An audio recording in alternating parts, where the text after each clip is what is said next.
তারা বিভ্রান্ত ছড়াচ্ছে, তারা দেশের মানুষের মধ্যে বিভ্রান্ত ছড়াচ্ছে।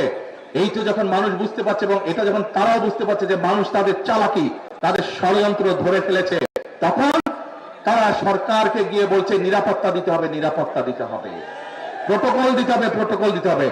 আজ এইখানে এই মঞ্চে দাঁড়িয়ে আমি সরকারকে অনুরোধ করব, এই অন্তর্বর্তীকালীন সরকারকে অনুরোধ করব, অন্তর্বর্তীকালীন সরকারের যারা প্রধান আছেন, ডক্টর ইউনূস সকলকে অনুরোধ করব, তাদেরকে যেই প্রোটোকল দিয়েছেন, আমাদেরকে যেই নিরাপত্তা দিয়েছেন, আমরা আপনাদের অনুরোধ জানাচ্ছি সরকারকে, বিএনপি পক্ষ থেকে, লাখো জনতার পক্ষ থেকে তাদের প্রোটোকল দরকারের 3 ডবল করে দেন।